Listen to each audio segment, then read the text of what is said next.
So up on the screen now, we're going to be seeing our first climbers come out. The way this format works is we are going to start on problem number 1 just for the women. So we are introducing all 6 women who will be introduced to women's problem number 1. All 6 women will have 2 minutes to preview the problem together, and then they will each climb the problem for a hard 4 minutes. After that, we'll bring the men out, and they will climb and preview men's number 1. So on the screen already, you've seen our 6th place qualifier, Estelle Park, 5th place, B. Evans, 3rd place, Indiana Chapman, and 2nd place, Leah Wachowski, or sorry, 3rd place, Leah Wachowski. Coming out now, Madison Fisher, I believe. Oh, sorry. See, this is me guessing too hard. There's only 2 left. I just got them backwards. Bronwyn Karnas, of course, the returning 2-time champion. And finally, the person that's been nipping at her heels for the last 2 years, Madison Fisher.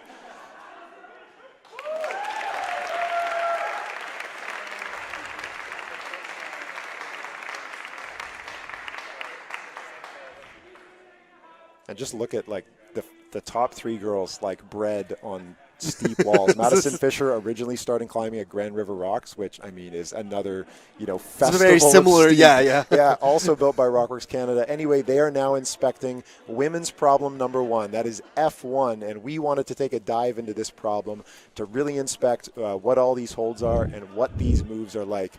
Women's one starts off on geo-jibs from Kilter, and then, of course, those giant blue E-grips loafs, finishing just over the corner on a tiny half-pad Technic crimp.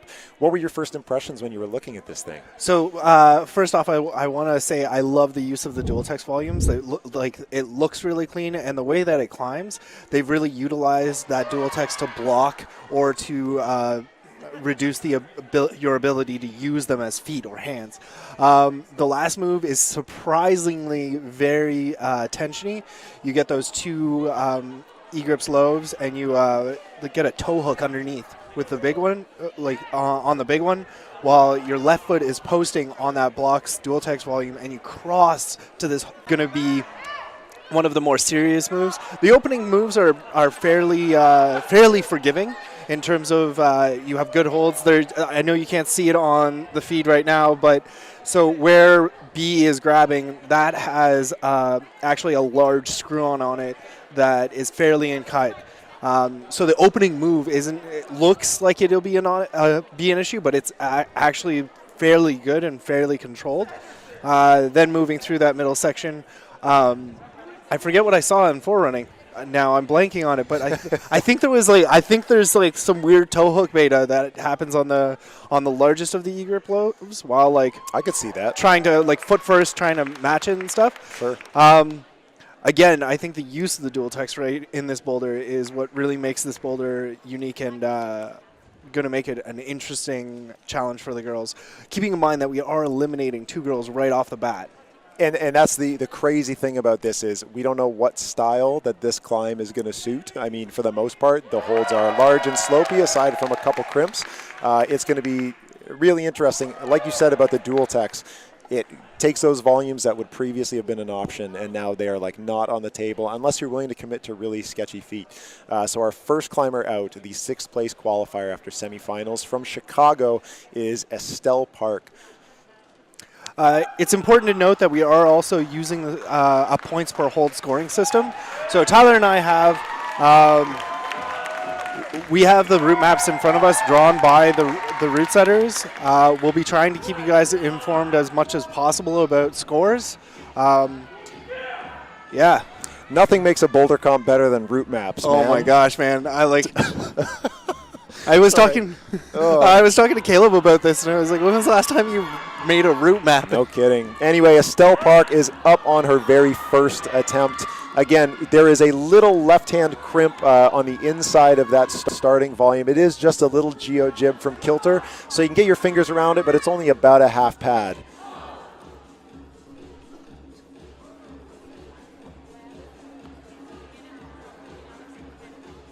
And if I remember right, they were doing pluses as well, right? Is that so? I think so. Yeah. Yeah, you get points per hold or for pluses. There's no minuses though, right? No minuses. Thank God. Let's forget that period of rock climbing. That was for anybody with some judging history. Y'all remember that. That's a second attempt for Estelle, not managing to control the third scored handhold, which is the loaf directly above her starting position.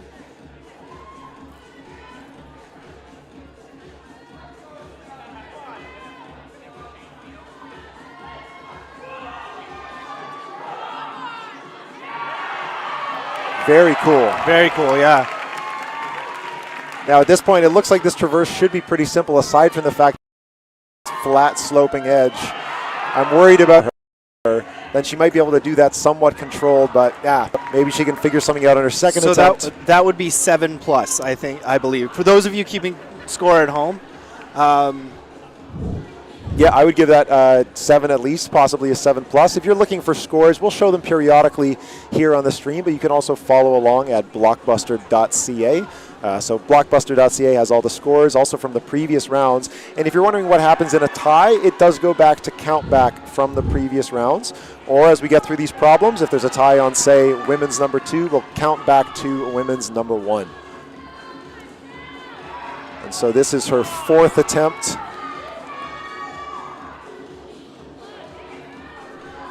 Get one hand, and that matches her previous high point. I wouldn't give that one a plus. No. That's not quite progression in the.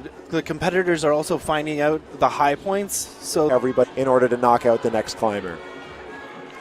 And so Estelle on her 5th attempt now. Isabel. Replay of that last attempt. Anything here? I'm probably just making stuff up that doesn't make sense. Of that volume, but it's whited out. Nothing you can do. Oh, okay. So the clock is up. Oh, I love a good clock. 27 seconds left, and again, this is a hard 4-minute limit for the first round of boulders. For the second and third problems, it'll be a 4+. And if Estelle can bring that hand to the loaf, I don't think that's the beta. I don't think bringing your foot up is going to help you. What do you think they've got to do to approach that? I think you've got to come into that blocks volume on the left with your foot. So like kind of like a ninja kick stab. Out for the women, the 5th place. Estelle's final attempt. So yeah, when her feet cut out like that, I think she needs to stab that volume. You want her to swing in the other direction. Yeah, the other direction to like kind of control that. The opposition between that large volume. Good call. Yeah. I like that. Let's see what B does on her very first attempt. This has to be so crazy stressful for them because like they don't know what kind of well now they do, but sitting in ISO, you wouldn't know what you're coming out to. Maybe it's not your style. Maybe it's a boulder that... Even if this problem is your style, even if you feel incredibly good, like better than you always do, just that feeling of like you have to do it on this problem. You don't have other problems to come back or to make up for it. Like that's, I think, the mental game for this kind of format would be really, really nuts. B. Evans going into her 2nd attempt now. Okay. Getting the 3, and she could get, yeah, that's 4 with the match on the loaf. In fact, most of the holds on this climb are considered matchable by the route setters, so she will get extra points just by getting a second hand on each of these holds as she traverses. Okay, so B. Evans. This is such B. Evans beta, man. Yeah, no, she's showing off that she's got flexibility skills for forever. That's really cool. Oh! Yeah. So see, I can't give that an 8, but I imagine the judges would give her a 7+ on that. Yeah, absolutely. But see how her foot like just tagged the volume. Sure. I think that's like that is the beta. Is you have to like tag that volume with your foot and kind of like a little bit of a ninja kick almost. I like that. Do you think she was disadvantaged by her body position, not letting her really kind of swing and get herself into that foot because she was really just sliding down that hold? Do you think it would be better to do a full kind of ninja kick? Yeah, I'm not sure because like we both said, this is a very that beta is very B. Evans. Like she likes to use her feet. She likes to show off that she has flexibility, and she likes to just willing to try creative things. Yeah, absolutely. A few months ago, she was at a lead training camp, and she went up one wall and then went down the other, and then asked to do it again. I think she did about like 250 feet of climbing over 7 minutes. And the members were just like staring there and wondering like, what's this girl doing? But yeah, just some really unreal strength. And I think creativity like that helps her find all these rest positions, some really wild stuff. So 3rd attempt now for B. Evans. Hoping to get beyond a 7+, hoping to get both hands securely on that giant loaf pinch on the left of the screen.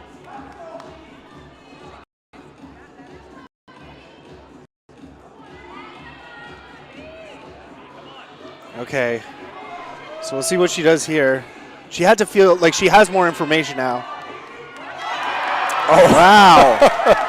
All right, so that is 8. That's the new score to beat so far with a minute left to go. She's going to keep on going.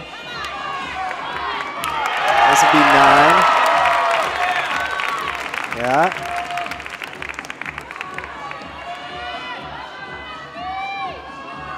Interesting. I like that hip lock. That's cool. I'm wondering if she's planning on using that lower left loaf at all. Or if she's going to try and reach right to the finish. Is she going to try and skip? I think she's going to go. Never mind. That is at least 11. I think she just asked if she got a plus on that as well. And our judging coordinator, Lorraine Winger. Right now, there are 4 judges on this problem watching everything. Chapman, and she's already up on the 5th hold there. Only 2003. This is her very first year of eligibility as an open athlete. Whoa, and she's making it look easy. Such a good first. I like that. She tagged it just point. It doesn't have any points. That's so good. She's such a seasoned competitor. She's been climbing forever, man. Yeah. Our first top. That's a flash from Indiana Chapman. Well, she's got. This means that she's going home. Yeah, there's already 2. Will be moving on to the. Not a bad start, man. Not a bad start. It seems like Indy isn't even phased by this this format. This has been such a smooth comp for her. She qualified out of qualifiers in 3rd place. She missed a perfect record by a single attempt to top, and then she came out of semis, of course, in 4th place. So she's been holding it down and really competing with the big girls this entire time. Our next competitor out is homegirl Leah Wachowski, a Climbers Rock ambassador. She was recently down in Ecuador competing as a lead climber at the Pan American Open Championships. But I think in her heart of hearts, she's really a boulderer. That's what happens when you grow up here at Climbers Rock.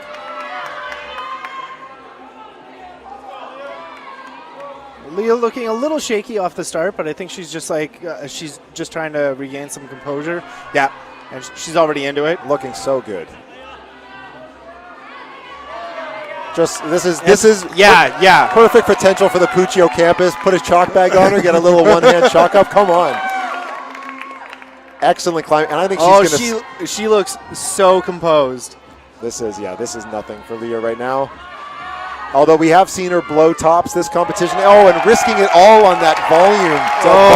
Foot. Unreal. Another flash from Leah Wachowski. Great climbing from her. And we're down to another Climbers Rock ambassador, your 2nd place qualifier, Miss Bronwyn Carness.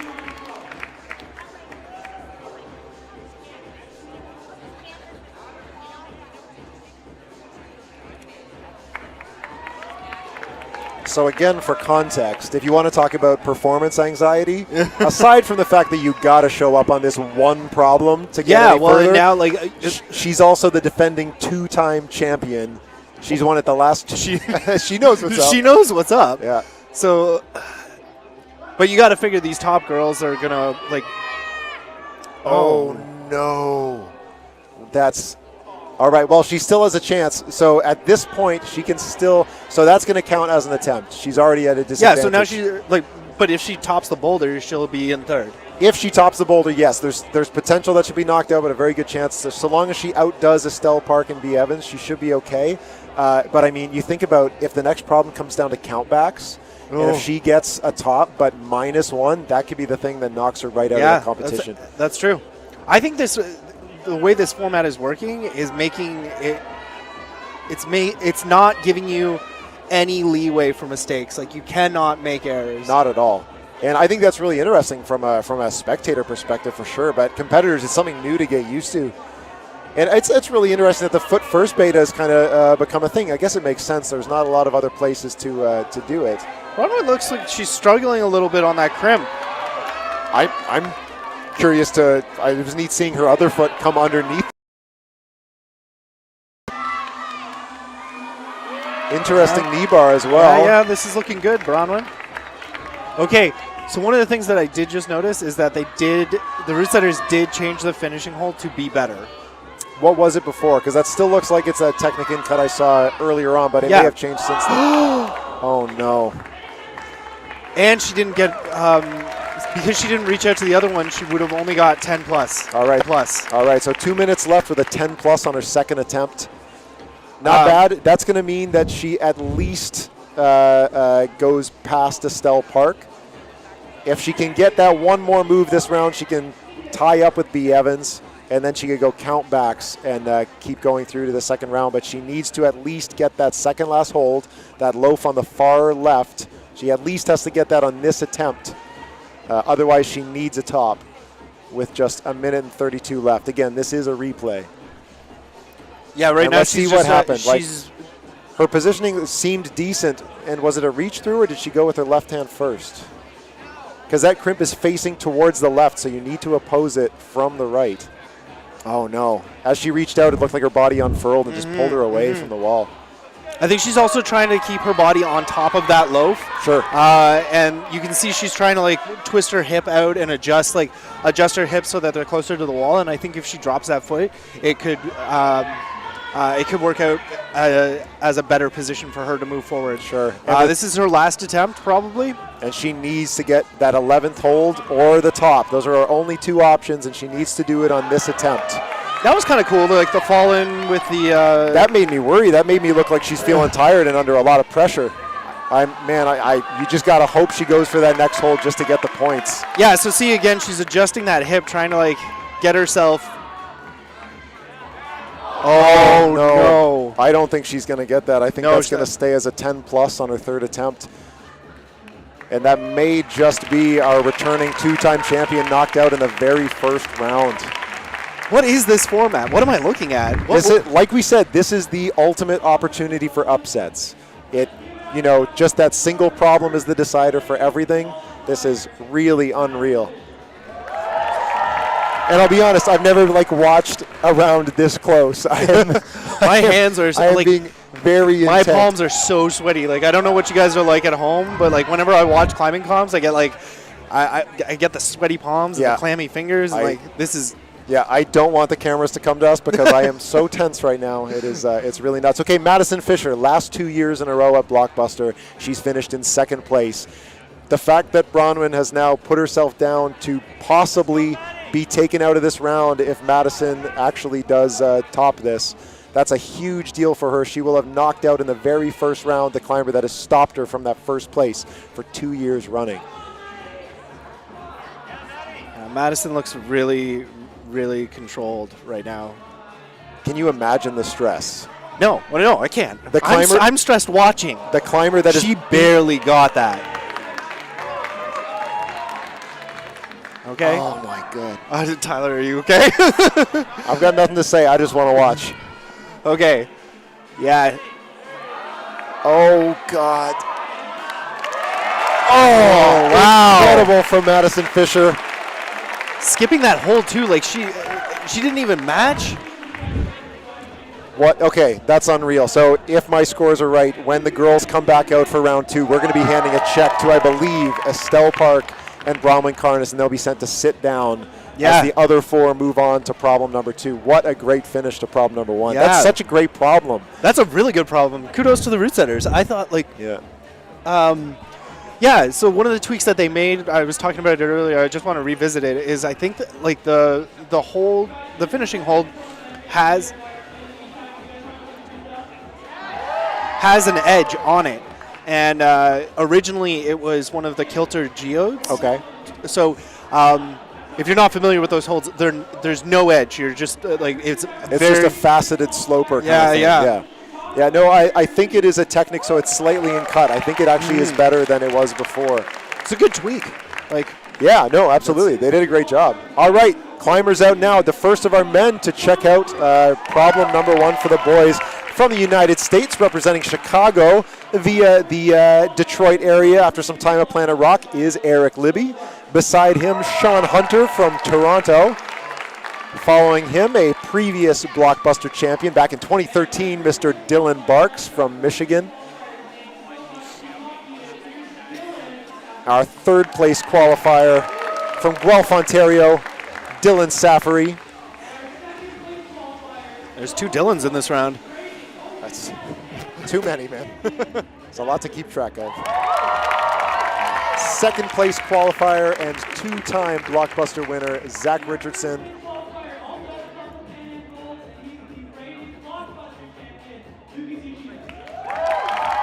And as Raul just said, the defending BlocBuster champion, Lucas Uchida from Toronto, Ontario. They are now going to get a chance to preview men's number 1, the problem that will decide which 2 men go home in the next half hour. Let's take a look at this men's number 1, M1, and see what these guys are looking at. So starting off, a lot of volume, some dimension, some blocks. For the most part, this climb is made of the flat hold damage control range, and then finishes up using those bright blue or purple, depending on what screen you're looking at, Mammoth Rub jugs. So a dual text gloss on the outside and differentiating somewhat juggy crimps, somewhat juggy slopes, straight up jugs. It's a mix of everything, right? Did you take a look at this thing? Did you see anything? Yeah, so I talked to Caleb in depth about this boulder because I thought it was really interesting. I actually thought it was too easy at the start, but because if you're looking at it right now, like there's jugs on this boulder. Yes. There's like big holds. Yep. But it actually climbs a little bit more powerful, and there's a lot of opportunities for falling, especially on the opening area where you're standing on those slopey dimension wedges, and you have this crimp. Originally, that crimp was facing more of an undercling, so you could use it to create purchase on those 2-dimension wedges. But Caleb tweaked it so that you have to pull down on that crimp now, which means you really have to focus on standing on your feet. You get that jug, and then I would say that this is the top section is classic climbers rock right there. With in-cut crimps, in the steep, really big pulls. And pulling, and there's campusing. And we were talking about the start as the setters were tweaking it, and that starting position, again, you're leaning really low on a bad sloper, like genuinely bad. There's no flat section of it. It's all tilted away from you, and the feet are also kind of trash. Now, the setters made it look like it wasn't too bad, but I was getting these like terrible flashbacks to 2 years ago when Zach Richardson, who in fact won that comp, but there was one problem he couldn't do, and in fact he never established the start. It was all flat holds in exactly this wall, and he could just not get off the ground, and it was a position very much like this, holding low on a sloper with very insecure feet. He just couldn't make it happen. So in my head, I'm just so worried that it's going to be a repeat of that. Yeah, well, and the setters did a lot to make sure that you don't have any opposition off of the start. So even though the hold is good, the good part is turned away from the foot that you want to be pushing against, right? All right, so the first climber who's going to be trying this is Eric Libby. Again, living in Chicago, hanging out at First Descent. His most recent results that we could find were late in 2018 when he was in Pittsburgh for the Steeltown Throwdown. He placed 29th. And this time he's coming in 6th here at the BlocBuster Finals presented by Climbers Rock. And here is his first attempt. Okay.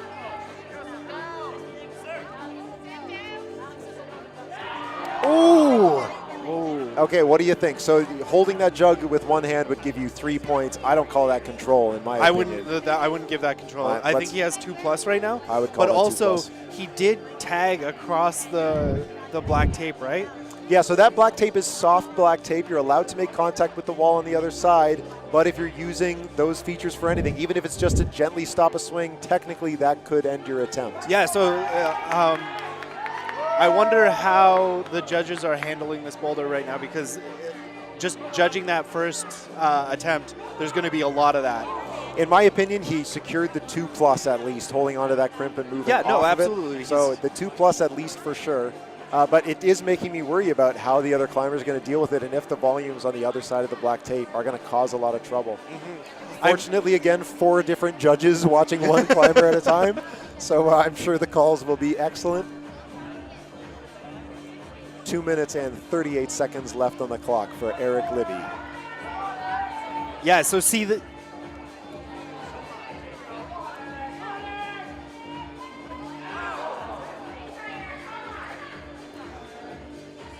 So see like during that attempt, you saw that his foot slipped off. Yeah, Yeah. perfect. We're so fancy. We have instant replay and everything. Like, this is amazing. Exactly when we want it. Again, getting close, but just not holding on to this this blue or purple. So it looks blue on our screen. If anybody's confused, these mammoth rub holds look very blue. Oh, that was there. Cool. It is. So that's 3. If he doesn't match it, he's not going to get 4, but he will earn 5. If he matches his right hand, he'll earn an extra point right now. And so now, like, you can see that hold is blocked, so he can't get good purchase on his foot. He will just tension it out. Perfect. Just opting to step on the dual text. Yeah. Skipping the match, but taking the match there. So that is 7, 8, and a top. Nice work from Eric Libby. That is a top. And if I remember right, that was 4 attempts. I feel like it was 5. You think it was 5? I don't know. All right, well, we're going to note down 4 or 5. The scorekeepers will give us the actual score. But, man, very interesting to see a top like right away. Well, and I wonder how the route setting crew is handling that, because that wouldn't be what I would expect right now. Well, again, like, you know, the men's category was so easy in qualifiers that it really shuffled things up. You had a lot of climbers we didn't expect to go into semis, going into semis. Semifinals did a better job of rearranging everybody, but who knows? You know, somebody like Eric might be actually one of the strongest competitors here. He just didn't make it higher up in the running order, so we'll see what happens. Our next climber out, Sean Hunter from Toronto, hasn't really been in the competition game lately. For the most part, he's on the other side of the drill as one of the premier setters in Ontario and in Canada. Yeah, I know he's been setting a lot of comps recently, and he's done, he was at provincials. I don't think he was chief, but I think Adrian was chief. Sickness. Nails it. We'll see if he gets called off, if they consider that a tap or not, but that looked great. And just straight up bowling. Nice work. Do you think he matched that? No, he did. Yes. Oh, there it is. Sweet. So Man, 4 plus for Sean Hunter on his This is first such an attempt. awesome setup we've got going on. Replays when I want them. Very, very cool. Brushing the crimps. Do what you got to do. There's been a lot of mixed feelings about these mammoth rub holds. I got it. When I first saw them, I was concerned because, in my opinion, they took an old E-grip set and basically they discovered some rock outside that looked similar to what was originally just bad dual techs. But now it's been, and honestly, these jugs are super fun to climb on. Like, we got some boulders up at our gym. I've been having a blast on them. I know a lot of people think they might not be like competition style holds. And in honesty, we've been blocking them for the most part because they are really good. But as commercial holds, I've had a blast on these things.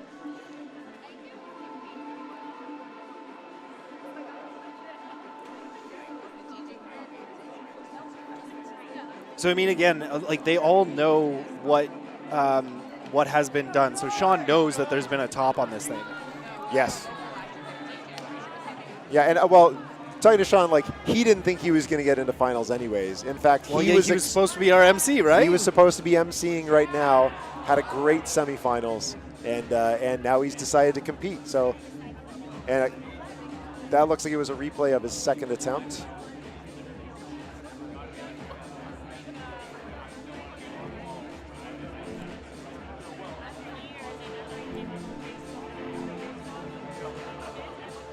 Spending a lot of time brushing. Well, I think as we progress through the round and progress through the people that are climbing on this boulder, those volumes are going to start to get a little bit more rubber in them, a little bit, like, they'll get a little bit more slippy. Sure, yeah. The volumes were used this morning, but aside from that, they are brand new, so there is still a bit of sheen on them, a little bit of gloss. A little bit, right? yeah. So they haven't been broken in. They might not feel exactly the way you want them if you're used to climbing on volumes like that.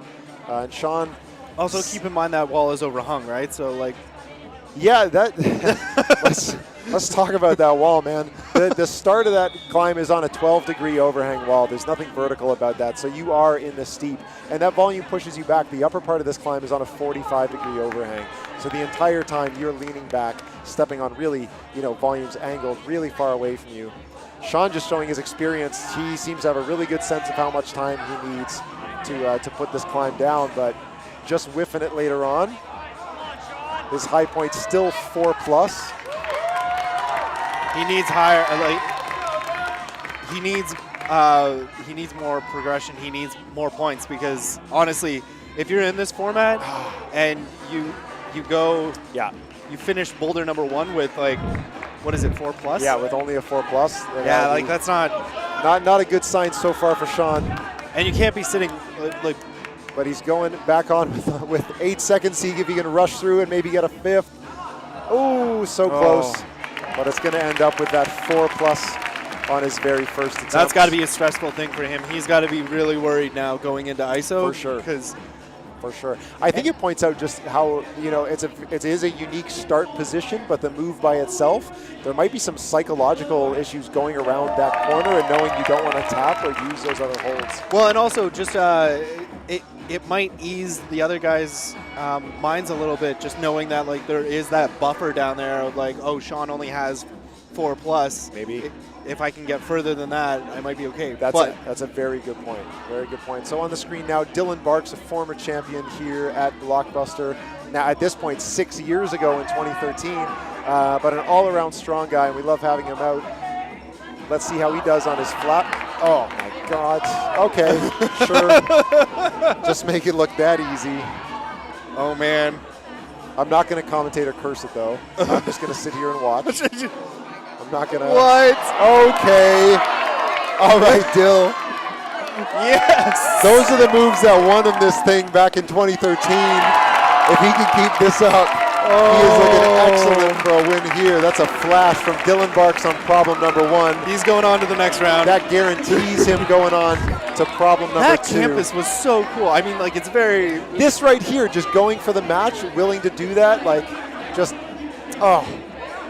I love it. I love it. I love it. I love it. I love it. I love it. Top in 1. Great job from Dylan. He's got a lock into the next round. Well, and look at his face when he's like, why did you guys put these jugs on this wall? I don't understand. Like, it's just, they're so good. Like, why is this thing so good? I love it, man. Good stuff. All right, our next climber out, Dylan Saffery, another Dylan, back-to-back, Dylan Saffery from Huron, Ontario. He recently finished first place at Ontario Open Provincials. And he's somebody that we've been talking about as somebody that's shown such consistently good results over the last few months. And if he goes for the match as well, going for, oh yeah, this must be it.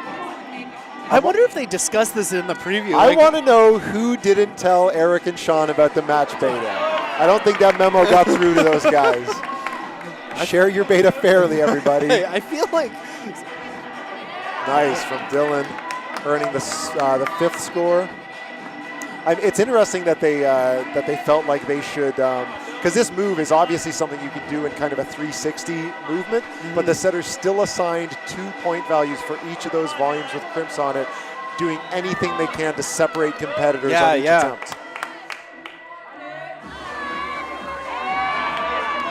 Another nice cross. I love that. Oh no! It's the CR bump using the wall. My favorite thing. Oh. Okay, well that secures Dylan into the next round. We only have 2 climbers left. Gotta love that. That's a really good way to start. Now it does go back to count.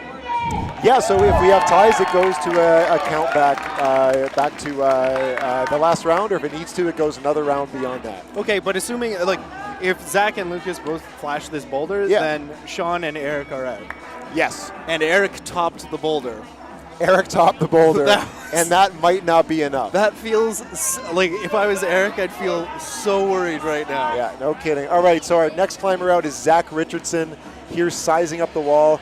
He's the guy I'm a bit worried about because, again, this particular section of the wall has been traumatic for him in the past. Still also not necessarily known for his footwork. He's a bit of a campus boy, but let's see what happens. Yeah, it's looking good so far. Do you think he's going to go for the throw, or is he going to go with it? Yeah, oh, he's going for it. He's throwing. Nice hold from Zach. Great stuff. And he should, like, this should be... Pro CR climbing. This should just... Oh! Zach knows it. That's the most subtle like acknowledgement of the crowd I've ever seen. He just gave an eyebrow raise. I love that from Zach. Feeling good. He's even like, yeah, I know. Hey guys, this is a little bit easy. Check this. I love this. Watch when he faces the crowd. Saying a little, yeah guys, obviously, I got this. Great work from Zach. So Zach also locked in for problem number 2.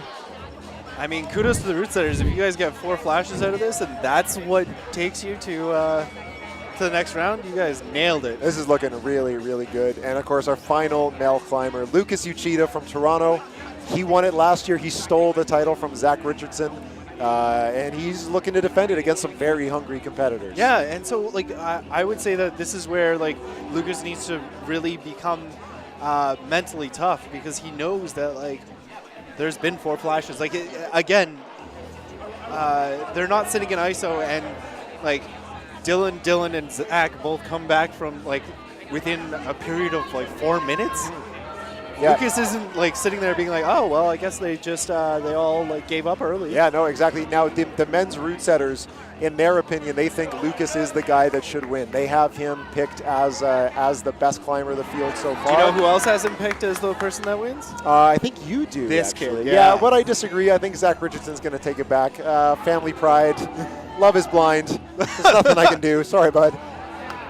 Another smooth campus. Not facing out, but just doing what he has to do. Checking out that hold. Ooh, that's an awfully big haul for missing it a bit on the side, but nice flash from Lucas Uchida. He almost bumbled it just a little bit, eh? That's pretty wild. But so now, now I want to talk about Eric. So after this replay, and that's actually interesting, seeing that he was having a little bit of trouble finding that foot. All these guys trying to find a toe in there, but then eventually deciding against it.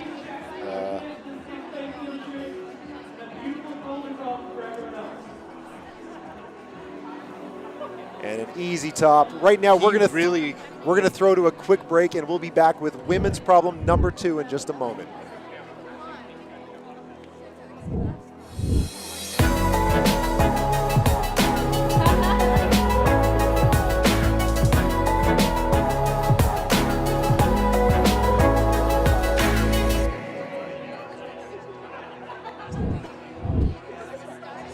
All right, we're back, and the next thing coming up is bringing back our women for a preview of women's number 2 and handing the checks to the 6th place and 5th place climbers who have already been knocked out.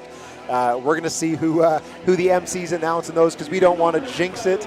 We don't want to call it incorrectly. The commentator curse. But if we have it right, we believe Estelle Park and 2-time defending champion Bronwyn Carnes may be the ones that got knocked out after that problem number 1. We're going to see what happens as we sort this out. I'll be honest, like in my head, I knew coming into this that there was a lot of room for upset, but I didn't think it would be this right on the first No, absolutely. No, like neither one of us just sat down and was like, you know who's going to go out first? Bronwyn. No, yeah, I wouldn't. Again, Bronwyn was my pick to win it. She was the one I had the most faith in. But again, if it comes down to a single problem, you take any of the best climbers of the world, and that's a lot of stress. Yeah. And here it is, Estelle Park being handed her check. She's done her BlocBuster run. And it is true. 5th place this year, Bronwyn Carnes getting knocked out on the first problem in a very, very brutal elimination format. No room for mistake. And now we have our 4 competitors who will be moving on and previewing problem number 2. B. Evans from Toronto. Very happy that she slipped through to the next problem. Great work from her. Indiana Chapman also making it on to the next round.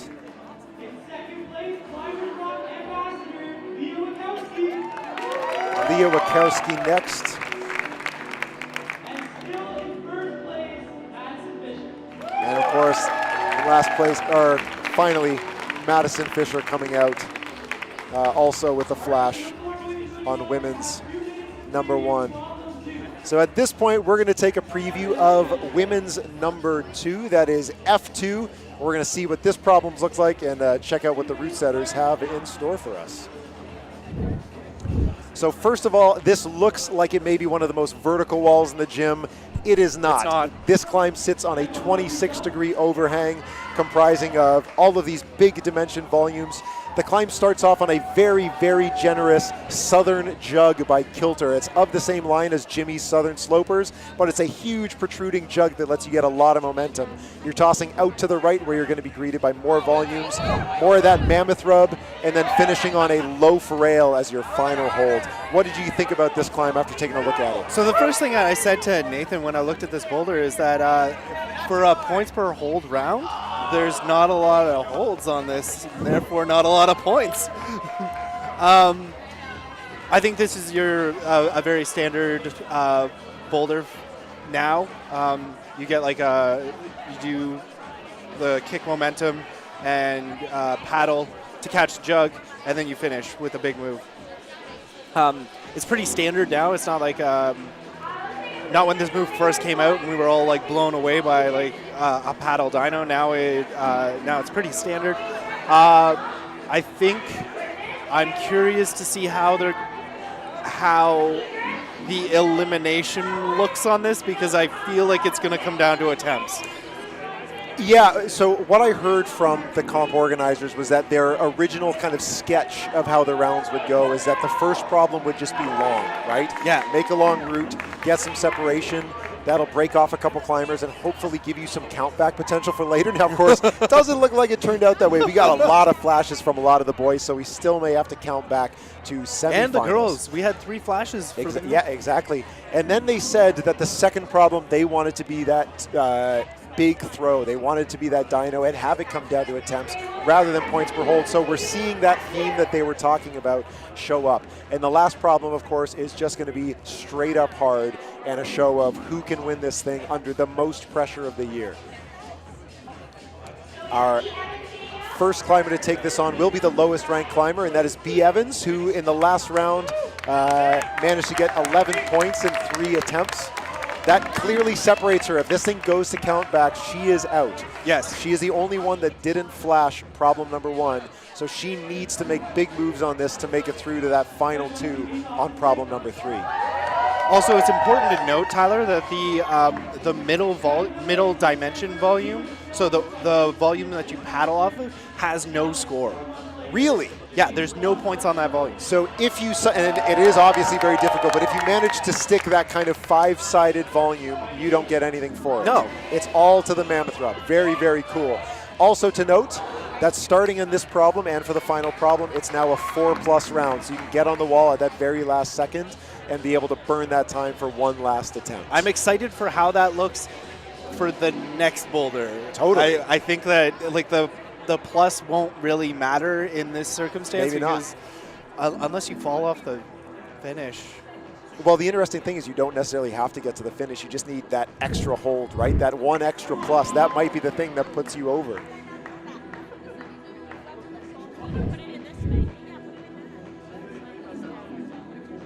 I think all these girls have a lot of experience with this kind of movement. So I'm not necessarily... Like I said, I think it'll come down to attempts. I think they'll all, like, this is within all of their skill sets. I just think that it'll be how many times it takes you. Yeah. Second attempt for B. Evans. And now, do you think most of the women are going to do, because B kind of like faked the paddle. You know, at that point, it wasn't looking like she was going 2 hands to the paddle and dropping into the jug. It was kind of a courtesy pat to the paddle hold. She looked like she was aiming for the mammoth. Again, this one, all the girls know this move, but this is a huge move in this instance. Yeah, and I wonder what her decision making is to go to the double Gaston when that blue hold that you paddle to is so juggy. I feel like you need that dimension volume paddle in order to get that far, right? And travel that distance. Third attempt for B. Evans. Great momentum. Oh, there it is! I stand corrected. Third attempt, knocking it out with a top. That is a top in 3 for B. Evans. And hopefully those attempts don't burn her, because otherwise a really excellent score on this problem. Can I just say right now, I'll throw it out there, and maybe I'm wrong, but Madison Fisher, this is your boulder. This is like... No kidding. This is the boulder for her. Yeah, well, I mean, Leah as well. Like, again, I think the two of them are extremely powerful. The one I think may be slightly disadvantaged is the climber coming out right now, Indiana Chapman, who, just being younger than everybody else, is currently a little shorter, not by a ton, but a little shorter in stature, and she's going to need even more air than the rest of them. But she has done a lot of international events and has a lot of that international experience where this style of boulder would show up. Absolutely. Getting right to it. She knows what she's got to do. She's just got to do it well. And she's actually trying the paddle. Yeah. That's what I like. She's going to need the paddle. Oh, yeah, for sure. Since we've been talking about holds, I want to shortly just shout out all of the hold sponsors that have been helping us provide holds for this event. So a big thank you to... I'll also take a second to thank our community sponsors who have been providing prizes for the Citizens Round. So thanks to Kanga Climbing, Flashed Climbing, Friction Labs, and Tembo Climbing, all of them providing really those most memorable things that a lot of people take away from these comps. So thank you, guys. And here's Indiana Chapman on attempt number 2. Yeah, she knows what's up. Like, she knows she's onto it. But now the bigger issue is if she tops it next go, now she's tied with B, and that she has to top it next go. Otherwise, B's going to be sitting one ahead of her. Yeah, and that's going to make it really hard to survive into the next round. Having said that, we've already had one upset tonight, so that's true. You know, Madison and Leah could just come out and be like, "I don't know what I'm doing." Straight up, man, it could happen. It could absolutely happen. Okay. Come on, Andy. Attempt number 3. Yeah. There it is.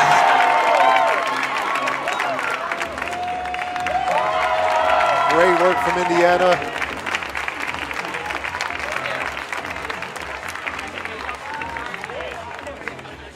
So, I mean, now the pressure's on, right? Like, I feel like Leah and Madison now, like, they know that there's been tops. They don't know how many attempts. Well, they know that there have been tops, and so they have that pressure, but it also allows them that opportunity to lock down the top 2 spots, right? Because both of these previous girls took 3 attempts to get that dyno down. Now they only need to do it in 1 or 2 attempts. If you're confident, that's not too hard. You can see the results so far. Of course, B. Evans took female 2 and 3 attempts. Indiana Chapman is in the exact same situation. And now as Leah takes her first attempt and flashes it. All right. Yeah. Leah's not messing around. She wants to win it this year. She's been waiting. So now my question is, what is Madison feeling right now? You know, she knows what the problem is. I think she also knows that she's got a buffer with Indiana and B. Evans there. I think she's thinking, okay, you know, I've done a dyno before. Everything on this climb is jugs. What am I afraid of? I'm going to come out here. I really hope so. No, I think they're at a point where they've already knocked out the BlocBuster champion. So you think like Leah and Madison are just sitting? I think at this point the game is on, and it is head-to-head. Madison and Leah trying to take this thing. Madison not wasting any time, brushing off the shoes, and she's getting ready to go. She wants a flash as well. She doesn't want countbacks to have anything to do with a win. Let's see if she can flash this thing just like Leah did. Oh my gosh. She doesn't even need that hold. Easy peasy. Okay. So. And with that, we're saying goodbye to Indiana Chapman and B. Evans for the next round. So going into the final problem, fighting for the championship, is going to be Madison Fisher and Leah Wachowski. I almost slipped on that. Can we see that again? If we need to, I'm sure we can. We'll see if we can run that replay one more time just to check how. I think her foot slipped off of the. It might not have fully come off, but I think it adjusted down on the black blocks volume on the blocks volume. Interesting. Anyway, if not, we're going to see our men come out, our top 4 men, and if my calculations are correct, I believe we are taking out Eric Libby and Sean Hunter. They'll be presented with their checks and sat back down when they come back out. And I see, what's this? I see some root setters coming out with some extra grips. Okay, we've been talking about what the competitors have been feeling. Let's talk about what their root setters have been feeling, all right? We'll talk about that in a second because the male competitors look like they're ready to go. Okay. So it looks like she did kick back before her foot locked in. Very interesting. Very, very interesting. Anyway, Sean Hunter coming out, taking his check. He is. I wonder if that check is bigger or smaller than his MC check. Doesn't matter to me. I just wanted him to get to finals. So I'm happy I won that bet. It's all good. And Eric Libby as well being knocked out after problem number 1. So here are our 4 competitors who will be giving their attempt to men's number 2. First of all, Dylan Barks from Michigan. Dylan Saffrey from Ontario. Zach Richardson from right here in Climbers Rock.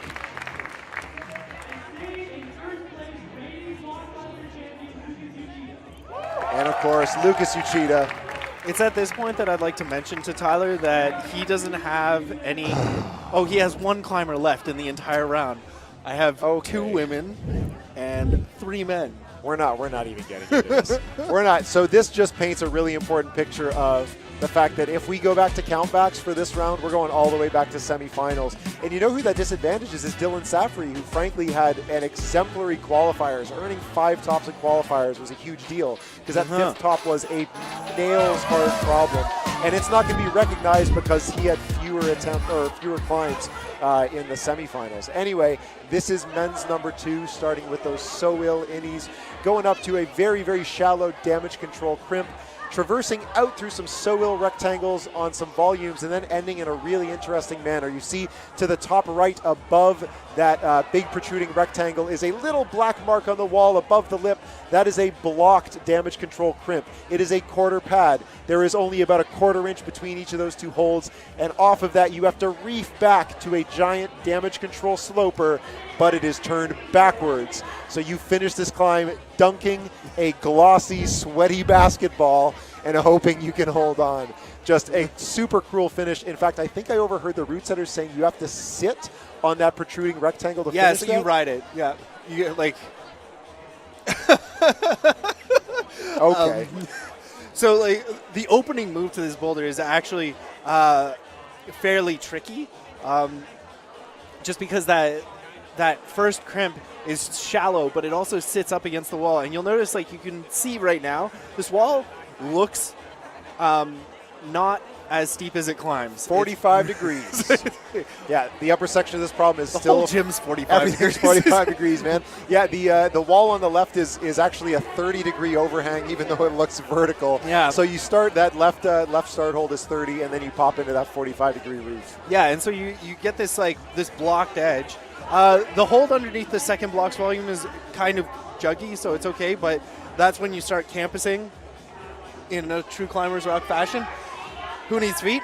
And so then you get onto that large protruding rectangle, go up to, you can see actually on the screen right now, that blocked crimp and how close it is blocked. And then you use that to kind of like get up onto the ride and finish on, as Tyler said, the dual tech side, so the slippery side of that damage control. Now, if you're sitting on the rectangle, it shouldn't be too bad because it's going to be like fairly No, but if you're static moves. throwing for it, you're just going to gloss off. If you're throwing for it, you're dead. Yeah, you're not sticking to anything. You're going straight through the mats and 6 feet under right away. It's just over. So one important thing about this route map is that the starting right innie is marked as a match. The crimp after that is also marked as a match. And then the block's volume is assigned 1 point as well. So the rectangle is 1 hold, and then matching the block's volume is another point. That second block's volume above where Dylan is right now, they're expecting you to left-hand meat wrap that thing? Yeah. Is that the idea? Yeah, and just use it to, Dylan. I think he's going to campus right okay, through. Sure. There it is. Who needs feet, Dylan? Oh, this is looking too easy for Dylan. Yeah. That was nothing at all. Interesting that he's actually wrapping the hold. Is he not going to two-hand touch this thing? Reach down, dude. Reach down and touch that freaking hold. I'm curious if that even counts. What do the judges say? The judges are definitely talking and trying to figure out what they think. What's it going to be?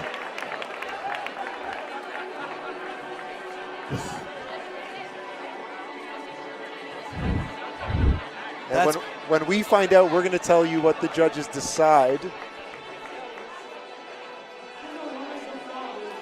Yeah. So it sounds like one of the many judges are saying that he did in fact top it. So that's going to count as a top. I guess, it is a top out wall built in like the golden era of top outs. Yeah, sure. Nobody black tape it, and they probably didn't talk about that in ISO, but that's going to count. I was worried he was going to walk straight down the ladder and like not even match the finish, man. I wonder what the route setters are talking about right now. I think they were probably talking about the women's problem, and then they saw that happen, and now they're talking about both and really sweating. Yeah, I'm stressed for them, and I'm not even on the crew. Like, I have no investment in this other than like commentating with you. And I'm willing to bet you and I have to fill some time while those guys get the drills out and basically develop a super final. You mean you're going to fill some time while I help out? It's nice of you to volunteer. All right, Dylan Safari now on this thing on his very first attempt. And if he can do it like Dylan Barks did, this is going to be a walk in the park for him, which is going to put a lot of pressure on the previous climbs. So say everybody flashes this boulder. We're going back to semis. And if we go back to semis, the people that are out are Dylan Barks and Dylan Safari. Wow. So even though they come out and flash it dominantly, they didn't do enough in semifinals. That's heartbreaking. That's just how it goes, man. That's heartbreaking. Welcome to elimination finals. I'm just saying, man, like, you flash a boulder, you expect to stay in. Hey, I don't disagree, but, that's the rules were clear, and this is how it goes. And, again, this is a huge experiment for everybody, from the organizers, from the route setters. We're going to find out what's up. And, hey, if there are 4 guys that all flash it, good for you, but we got to separate. And all of your performance this weekend counts, and they knew that coming in. Oh, he almost bumbled that. Yeah. Wow.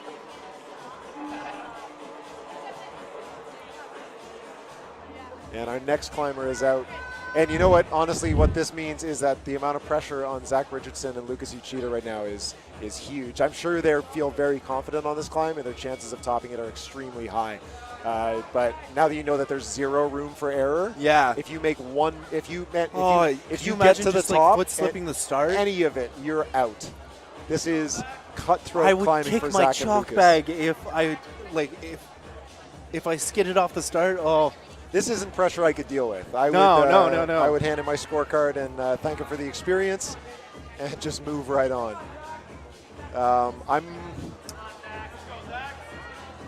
Oh my God. The stress is unreal in this room. You could hear everybody gasping inside. And I'm sure Zach knows where everything sits. Well, yeah, he came out within like 2 minutes. Yeah, no, he knows what's going on. I'm sure he remembers the semifinal order. Obviously, it's the order they were climbing in. He just cannot mess it up now. Okay, and he's saved.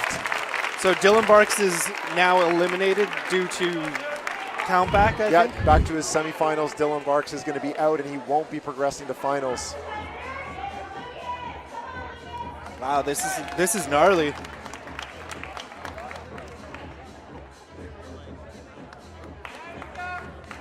And again, all the pressure on Lucas Uchida right now. He's going to start his round with the brush, scrub this stuff down, as this very large crowd is extremely nervous for what this performance is going to look like. And hey, you know what? This is one of those situations where okay, if I don't flash it, then I'm out. So I might as well take these 4 minutes to just chill out. I'm going to get on at 1 second. Yeah, I'm going to take this time to get really, really collected. Exactly, yeah. But it looks like he's not going to give himself that time to stress out. He's just going to go with this flow, do his thing. Oh. And Lucas is going to do everything he can to top this boulder. If I was Lucas, I'd be climbing this thing like I would be over gripping. I would static every move. Oh, man. Ooh. I like this. And now into the campus section. He goes down. That is daring with this kind of stuff on the line. Wow. Oh. God. Just rubbing down. I feel like into we're the more gap. stressed than the climbers. They don't know how. Oh, man. I'm sure everybody else at home also knows what's going on. Another top from Lucas Uchida. And that means Dylan Barks and Dylan Safari are both going to be going home on account of countbacks to semifinals. So our men's final is going to be Lucas Uchida, the defending champion, and Zach Richardson, the only two-time champion of BlocBuster. Now, my only question is, where are the route setters right now? I want to see who's stressing, because I'm stressed for them. We haven't had a chance to look at these problems yet, so we're going to see what's going on. Now, the route setters are hanging out. They don't seem to be taking any action at the moment. They are sitting there. They brought those holds out, but nothing else seems to be happening. I don't think they're planning on doing anything. We'll see what goes on. Okay, we know who's going through to this next round. Is this what we expected? Like for men's, this is exactly what we expected. Yeah. Both of our top picks are going through the finals or into that very final boulder. For women, who do we say is going through? It's going to be Leah Wachowski and Madison Fisher. Leah was your top pick. I think Madison was one of your picks as well. Probably I think Madison was my second pick. Yeah, no. And of course, here on screen, B. Evans and Indiana Chapman have their checks, and they'll be going home. And introducing Leah Wachowski and Madison Fisher in the final problem. And this final problem in the women's podium is presented by Lululemon Mapleview. They're providing extra prizes on top of the money for the podium. So thanks to Lululemon Mapleview for supporting this women's category. And I mean, the difference here on this final problem is $750. The winner walks away with $1,500. The loser gets there, the second place climber, or at least the loser on this problem, I think we can say that, gets that check. That's not bad. Oh, I know why they took those holds. Okay. Anyway, this is women's number 3. No, so it's missing holds. That's why they... Again, sorry, we were just so baffled by the situation we were in. You can see a lot of these dimension tsunamis, but at the very bottom, we're starting off again with some rectangles. The holds marked with the blue tape. Moving up through all of those tsunamis and then finishing up. And the big thing about this wall is it is big, it is long, and it is all 45 degrees. Of course it's 45 There's degrees. no angles. There's going to be no space for wrestling in a corner. This is where finals always ends at BlocBuster. It is the 45, the only 45. And now Leah and Madison get to preview this problem, feel it all out. Now, in my opinion, looking at this problem, these holds are good. Rectangles, you can grab them from any angle and they feel amazing. The tsunamis are the flat hold jugs. Like, they are really good holds. A lot of ability for compression when you mount them in the steep. The one I'm worried about is the innie. Aside from the fact that because the rectangles are there and that tsunami is there to the right of it, there's a ton of room to use your feet to help you control that and move out of it. What were the route setters thinking with this particular climb? Well, and that's exactly it, actually. The hard part about this boulder is the innie, the move to the next flat hold. You cross with a heel in the first tsunami, and you got to keep that tension while you match, and then float back out to this undercling tsunami to go to the finish. It's steep, it's powerful, it's everything that BlocBuster really is about. So we'll see. Both of these girls are very, very powerful. And I can't wait, man. This is kind of their style. So Leah Wachowski is the hometown hero in this case. She has to go first, so that's a lot of pressure on her. I don't know, man. I've been saying for a couple years that I think she's the one next in line to win this thing. You know, I skipped that pick because I had first pick for the women, and Bronwyn winning 2 years in a row. Those are the kind of things. It's a safe bet, and of course knocked out in the first round. And now it is open. Leah has finished this event third place 2 years in a row, and the last person she's left with is Madison, who finished twice to second place for the last 2 years. So this is a real head-to-head fight, and we'll see if they can both thug it through. If Leah can get a flash on this, that would be unreal pressure and a really good way to finish her round of women's number 3. Oh, and this is the kind of thing that she come can do. Back down. That's really intelligent. Oh, just missing it. So I don't believe she matched on this tsunami, the second last one. So I believe she's currently left with a 5+ on her first attempt. Yes, I would agree. If I have this right. So this move she just made, that gets her 3 points. So this 4 points for getting the innie.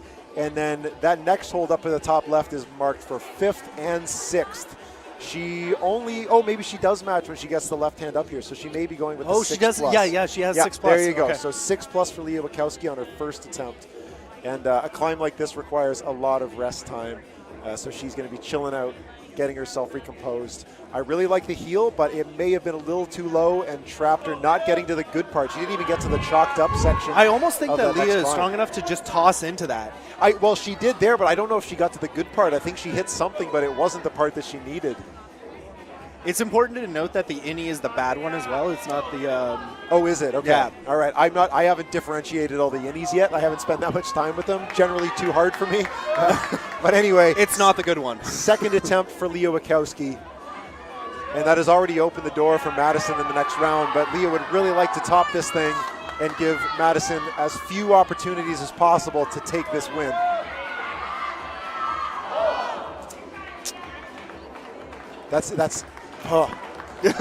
You're going to need a lot of power to get to that next hold and a lot of tension to hold that. Tyler, my hands are so sweaty right now. I am nervous for everyone involved, not just the climbers, the route setters. I'm nervous for the crowd. I don't know. This is pretty wild, and we should just say that if this does go to countbacks, we are going all the way back to semifinals, in which case Madison Fisher will be the winner. I don't think that's going to happen because we're already seeing, different hold heights. We haven't seen a flash. But if everything stays tied, Madison Fisher is currently sitting in the, she's sitting pretty right now. And she might be able to walk away with this. I don't think she's sitting pretty. I think she's in ISO sitting there being like, okay, now I have to do stuff. No kidding, man. Yeah. But again, we said the one climber that's been knocking her down these last couple of years is Brahman Karnas, and she's already gone. So, the door is open.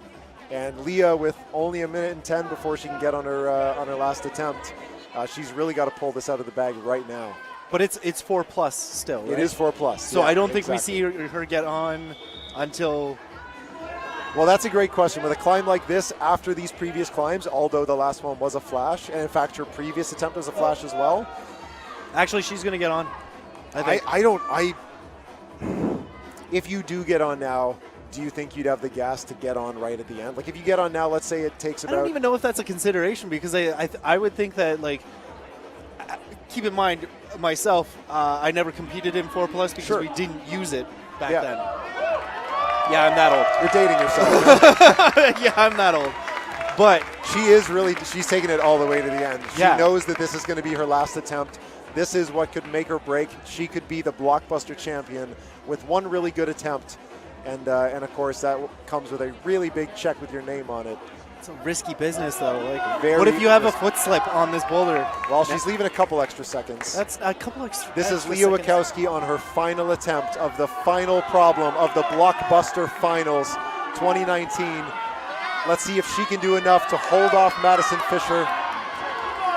This is how far she's gotten before, but now she has to make this toss and get that next flat hold tsunami. She's hesitating right now and like considering. Oh, not enough. Okay, so that would be she's going to end with 6+ a 6+ on her first attempt. Yeah. So in this case, Madison Fisher could win this event without getting to the top.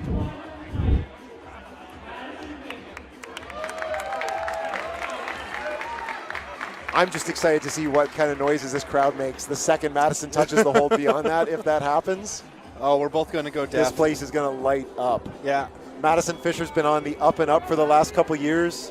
She's beaten all of these climbers in the past, whether it's been at an open Ontario Open Nationals, different locals, different events. But here at BlocBuster, it comes with the money, it comes with the cachet, it comes with all of you great watchers at home that are getting this in your memory and starting to think that Madison Fisher might be the newest BlocBuster champion. Not to mention all of the bragging rights, because that's what it's really all about. Of the bragging rights. If you can conquer this 45, it's a huge always deal. The 45. Oh. All right. So, in order for Madison Fisher to now win, Madison Fisher must secure the 7th hold. What happened here? Did she just I think she popped that heel out. decided to go backstep? The grip just wasn't where she expected it.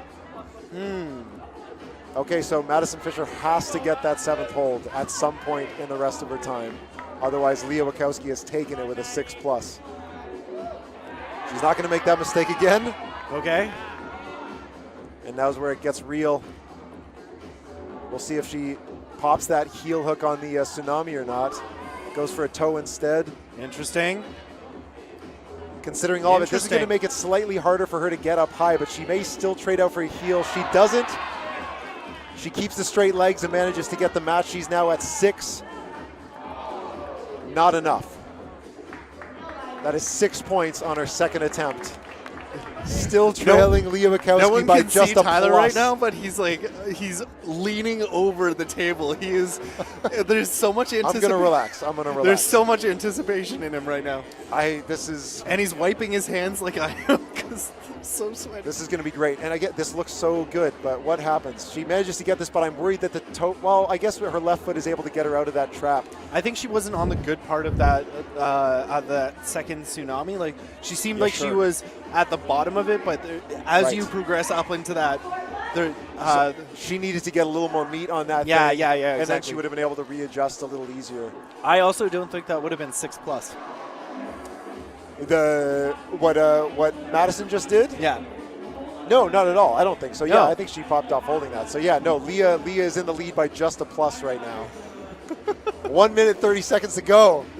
No matter what, we're crowning a new BlocBuster champion in the women's category, sponsored by Lululemon Mapleview and presented by Climbers Rock. And it all comes down to these rectangles and these tsunamis and this 45-degree legend of a wall. This is too much fun, man. I love this comp. Seconds. Every year.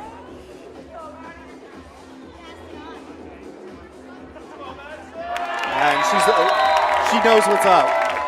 And this is a scenario where Madison probably doesn't know where she needs to get to, but when she does hit that move, when she hits that next hold, the crowd is going to go explode nuts. Yeah. 45 seconds left. Madison needs to match that tsunami above where her hands are now, and she needs to reach out and secure one more hold. She has 30 seconds though. She can start again.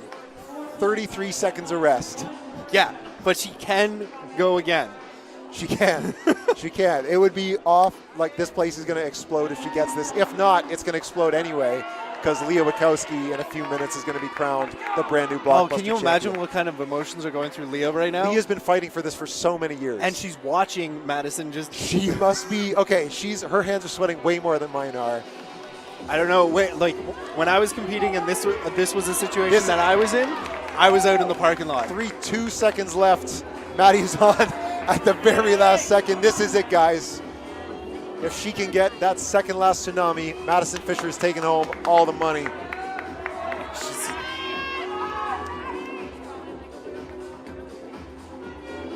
Trying a bit of a knee for the match. This scares me. No, that's not the answer. She needs to get some sort of... Oh, don't do it. Not enough for Madison Fisher. And with that, we're going to be crowning Leah Wachowski in a few minutes as the BlocBuster champion for 2019.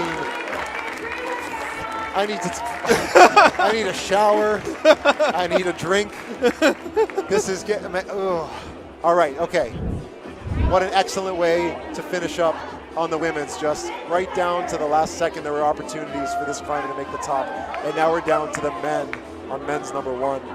The last 2 men coming out by count back to semifinals is going to be Lucas Uchida and Zach Richardson. Both of them have flashed problem number 1 and problem number 2 of finals. Before that, we're going to bring out our 4th and 3rd place finalists, Dylan Barks and Dylan Saffery, both of whom taking their checks home. That's still got to be hard though, man. Like you flashed the boulder that you were supposed to, you know? Sure. You did everything you needed to in this round, but it turns out you didn't do it hard enough earlier on, man. It's the cruel world of bouldering comps.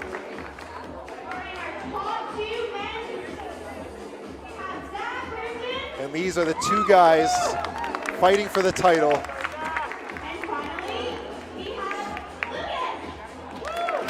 And it comes down to our two picks, Zach Richardson and Lucas Uchida. Lucas Uchida has been a multiple gold medalist at Pan Am youth events. Zach Richardson just won the Open Pan Am Bouldering Championship last fall, or I guess in the winter technically, down in Ecuador. These guys have both been competing in World Cups for the last couple seasons. They're both two of the most promising climbers in Canada. Lucas Uchida is on the development squad for Team Canada. Zach is on the Talent ID squad. Both of them are people that this country is keeping an eye on, and they expect them to be the next Sean McCalls in bouldering. And this is men's number 3. This climb is all about Jimmy's Southern Slopers. Those big pink slopers, they have very subtle edges on them. And then, of course, starting off with a flat hold tsunami and moving into the dual text damage control series. So you can see this line starting in the right, immediately hits into that 45, cruising through these volumes into an undercling. You've got a tiny little damage control crimp on the penultimate volume that's sitting right behind the light, and then it finishes on a blind throw around to another sloper where you don't know where the edge is. There's an edge on that somewhere to hold on to, but you are going to have to guess unless you're going to lock it off. And locking off is possible. We also saw some beta in semifinals where the guys were actually grabbing the corners of the wall. So I'm super curious if the guys get up there, how are they going to finish this thing? I mean, this boulder is going to be interesting. When I was talking to Caleb about it, it has a very low percentage move at the start. Although it should be noted that that first pink sloper, you can just statically go up to it and get 3 points. Okay. So it's marked as the 3rd point, and then 4 and 5 are the damage control that we see just above Zach's head right now. And that hole's actually pretty juggy. Yes. And even I was able to one arm hang off that. So that's yeah, but your entire body is around the corner Good point. with this with the toe hook on the tsunami, and then you tension release and catch this pink sloper, which is actually horrible. It's not good at all. And you match that up, get that crimp, go to the undercling, another damage control, and this move is the next real move, is crossing to that like small crimp, and that crimp's not good either. Just throwing it out there. I wouldn't expect it to be at this point. Yeah. Zach Richardson. Well, I mean, there is a jug on the, like, the damage control jug is right there. It's just on the 45. Sure. Yeah. So Zach Richardson's going to be our first one out. 4 minutes plus. He's won this event twice. He wants to take it 3 times. This is his home gym. This is where he started climbing. This is where he's been training for years. He had that title 2 years ago, and then Lucas Uchida, the next guy to come out, is the one that stole it from him last season. Zach wants it back. 4 minutes plus. Shocked up, and the judges say he's ready to go, and that clock is going. Here we go with a loud Burlington crowd for the homeboy Zach Richardson and current Pan Am Bouldering champion. Yeah, this crowd is always loud. Feels like it's bigger than it actually is. And after that women's final, these guys are ready for a top, right? They want something prime to celebrate. Let's just hope it's not 2 tops. Okay, so Zach already like taking a fall, Not as good but as he has the right beta. I have a feeling this climb's going to come down to attempts anyways. I personally think the flash chance is not that good. But you think both climbers will do it? I think there's a chance for both of them to do it. I am worried the most about that pink sloper on the volume that you talked about, right in the center of the climb, right in the center of the wall. That move out to it where you've got no other holds nearby to kind of control a swing. So I think it's this next move that's going to decide what happens. Oh. Now, if he can campus it, then it might be a whole different ball game. Wow. This is second attempt for Zach Richardson. Oh, don't even bother with that hold, eh? This is interesting. That's 8 points. This is his second attempt, He's right? going to skip the match. Oh. So you can see, I don't know if we can get the replay on that, but that crimp is horrible. It is a quarter pad. It's so bad. Yeah, no, real bad. Okay, I think it's at this point Zach knows that this is doable. I think he spent a lot of time playing around with some different positioning. Yeah, he's also got that interesting heel toe cam between the damage control and the dimension volume. So I think at this point he knows what he wants to do. And I'm curious, like the route setters have marked this the undercling sloper that Zach was just brushing. They have marked that as 8 and 9, so that suggests that a match is something that the route setters have considered possible. They think that you could they match actually this thing. they bridged it with the crimp. So whether you really? get the crimp and then the undercling, or you go to the undercling first and then the crimp. Okay, so Zach in that case scored the 8 and the 9. Yes. So that would have been a 9+ at least. Maybe they gave him control in that crimp for a 10. I honestly don't know. We'll have to see what the judges say. I would be surprised if that was control. Yeah, I'm not sure. I mean, if I was judging, that wouldn't be control, but that's why I'm a route setter instead of a judge. Because I'd be ruthless. Yeah, we don't have a clock on screen right now, but if we can tell you Yeah, the we do time. have a clock on screen. Never mind, just as I said it. A minute 21 to go. I think Zach is only going to take one more attempt on this. Well, I think on a boulder like this, you can only take like 2 really good attempts. It is. It's very physical. It's very hard. It climbs out that steep. You know what? I think he could take 2 if he's willing to give like one crazy burn and maybe try using those jugs and those heel toe cams that he found. Maybe try and use that as a rest. I think he's just going to rest until the end. Yeah. I think he's like... This is so ballsy, man. I think he's getting collected. The only thing is that when he fell off that crimp, I think if he turned, like, his left foot was on that bad sloper, and I think if he turned that in to be a knee drop, it'll keep him in more and allow him to cross more securely to that, and then still the last move is... Oh, all right, he's getting back on with some attitude, and let's see if those predictions you just said pan out. We'll see if he goes for some slightly different beta. But again, he learned his lesson from the first attempt. And at this point, he's entering the zone of no return with no chance, really, to get back on the wall. Come on, Zach. This is the attempt he wants to do it on. Not enough, but he's looking at the clock, and he knows he can get back on it. I don't know if he's going to do it with only a couple seconds left. The crowd is... Hey, this is his last go. The crowd wants not enough. And Zach with what looks like either a 9+ or a 10. I believe it's a 9+. You want to say 9+? I'm okay with that. And that's on his second go. Yeah, on his second go. Which leaves the door open for Lucas Uchida to take his second BlocBuster title. Yes, you are right, Dustin. And as much as my predictions don't want to admit it, things could be looking good for Lucas. We saw how close Zach was. Like, Zach made it clear that this climb is possible. Yeah. Lucas and Zach haven't had many opportunities to climb against each other since an event Very true. like Nationals. So it's been a really long time since these guys have gone head-to-head. There have been events where both of them have beaten each other. Mm-hmm. So, you know, this is really anyone's game. Again, the route setters predicted that this one would go to Lucas. I personally predicted Zach. You predicted Lucas. I also won the women's predictions. Yeah, okay, well, you know, we can talk about that later, whatever, fine. So Lucas just got +3. +3, and of course, now he nails the 4th and the 5th. Yeah. Already doing better than Zach on the first attempt, and looking so good, even going dynamic to that hold. This looks too good. This might just be the lock. Yeah, and now he's going to lock in this knee drop.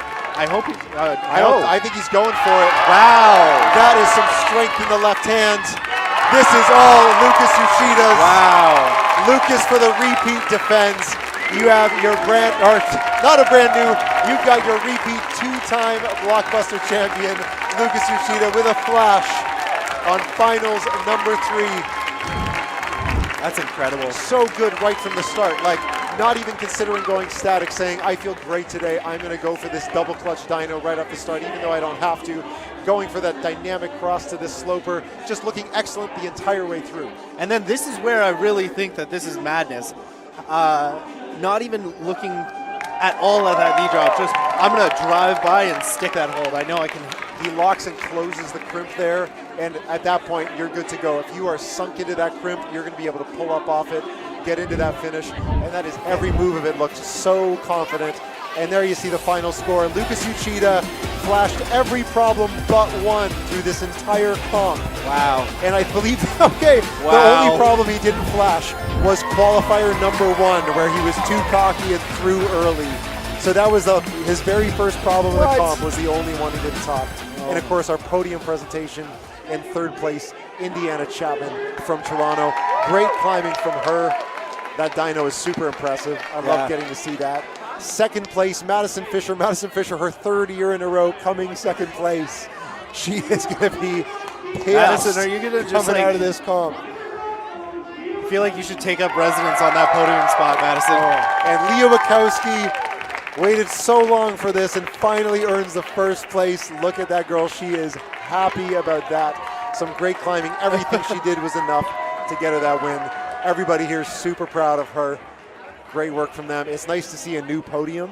It's nice to see new blood coming into the podium. Born 2003 on this podium, man. That's and this is an open competition. Very, very cool stuff. And of course, the men coming out now. The men's podium presented by Mountain Equipment Co-op Burlington. They're going to receive some extra gifts from our local Mountain Equipment Co-op. Mountain Equipment Co-op has been supporting climbing in Canada for so long. Recently signed on for a huge deal with our national body. So big thanks to the MEC for supporting climbers around Canada and, of course, right here in Burlington for this event. Dylan Safari in third place. In second place, homeboy Zach Richardson for the second year in a row. Wait, is that the same podium as last year?